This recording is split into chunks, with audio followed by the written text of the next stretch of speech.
First off, let me say thank y'all for visiting us, visiting our YouTube channel here.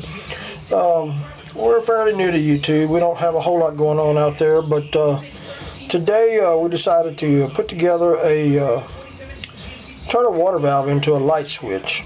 I've built one lamp already, and it seemed to work out very well with some of the suggestions from the people on YouTube and out there in the worldwide internet. Let me start off with saying I'm not a pro at this, and I don't think anybody is. It's just something that people get into when they want to explore different things in life and make different, build different projects. We'll begin with telling you that you'll need a few tools. Some of those will be vice grips, maybe a crescent wrench, a die grinder, or a file of some sort. Here's another crescent wrench to take the valves apart, and a couple of screwdrivers, Phillips head, maybe a flat tip, depending on what you're working on exactly. You'll need a light switch, a rotary style light switch, rotating light switch, on and off, on and off, on and off. You can buy these on the internet. They're fairly cheap. I think I bought 6 of them for something like $5. You'll need a valve to start with, 1/2 inch, 3/4, whatever you so choose. They can all be converted one way or another. And of course, some JB Weld. If you don't have that, you can use some really extreme 2-part epoxy. This tube here I bought down at the hardware store for something like $5. Those are some of the basic tools you'll need. And of course something to work with the epoxy, mix it and spread it. We'll start out with saying that we're not working with a gate valve, but I'll show you the difference between the type of valve we're running and the gate valve that some people do use. To begin with, this is a gate valve. You'll see at the inside of it has an actual gate that goes up and down. There's different types of valves, gate and a push-down valve. I'm not sure what the other technical term is. This is a gate valve. This piece screws off, and then you're able to attach the stem to whatever you're working with. We'll set that to the side. Today we're going to be working with this type of valve. If you look inside, hopefully you can see it. It has a area, like a little round circular thing on it that pushes down. It normally has a rubber, actual rubber gasket inside here that squeezes down inside the valve and shuts the flow of the water off. This is the type of valve that we're going to be working with today.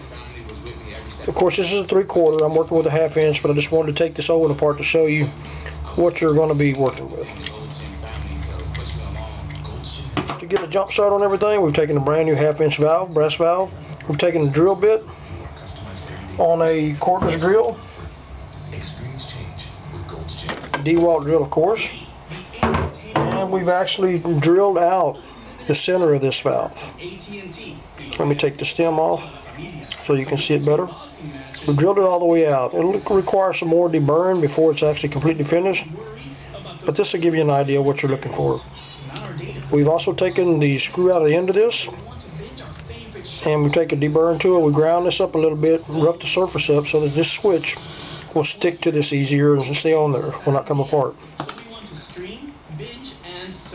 To achieve that, you can take this nut loose after you take the valve handle off. Take this off and you can slide this piece completely out of here, because it will have some threads inside this area right here. Let me see if I can show you on the other valve that you will need to grind off.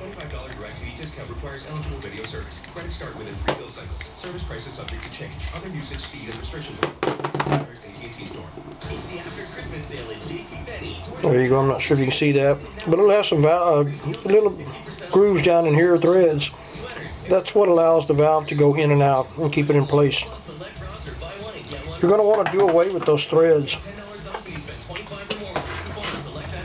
Like I said, you can separate this, pull this section out, grind them off on a grinding wheel or whatever you have to take those threads off of there. That way this will slide back and forth. I know you're saying, well, it ain't going to stay in position. Yes, it will. Once you tighten this part back down on there after you're completely finished and you tighten it up, this will stay in place.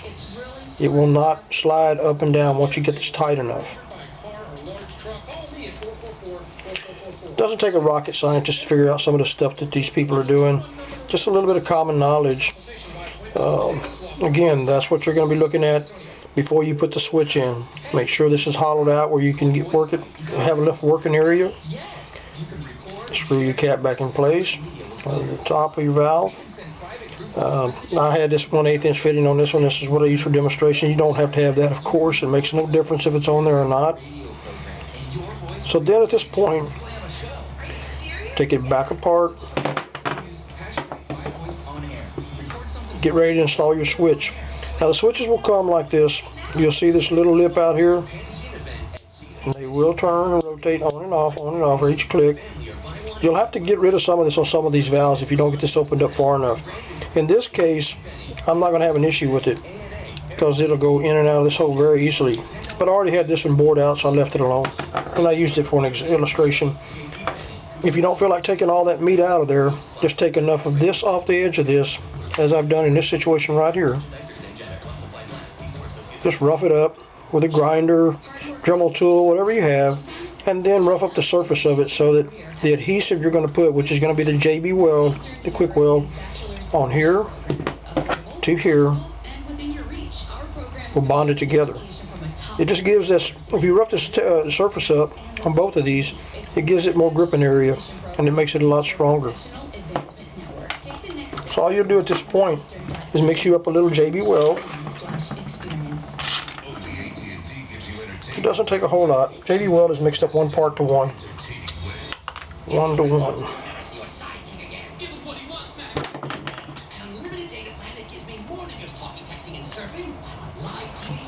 Doesn't have to, again, it doesn't have to be exact.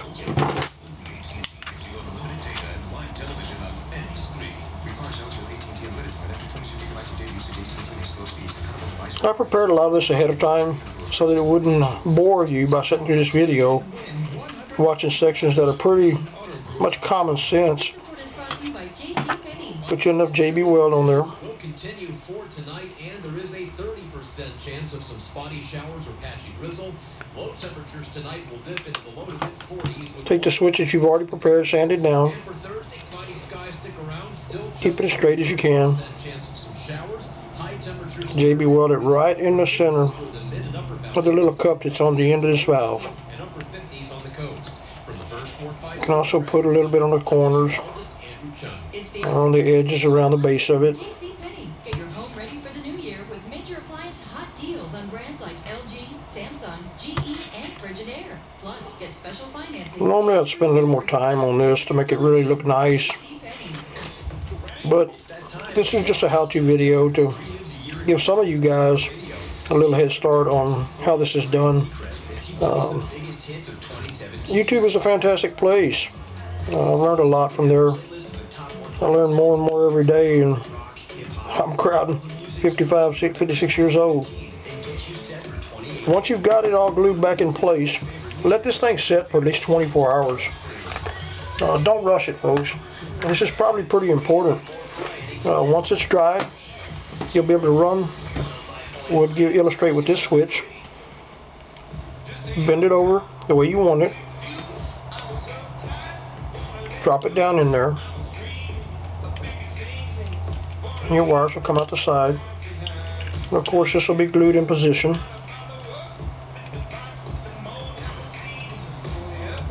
And you'll have your working switch for any type of application you want to use it on.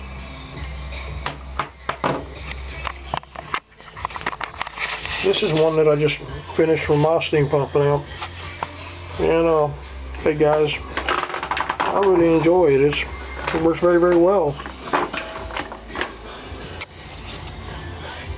I appreciate y'all taking the time to watch this. Hit subscribe and like the video. If you have any questions or critiques that are negative or positive, post them below. This is how everybody learns, is out here on the internet. Schools don't teach you this anymore. Entrepreneurs begin right here on YouTube. Again, thanks for watching. Hit the like button and subscribe to our channels. We'll be posting many more videos. Thank you.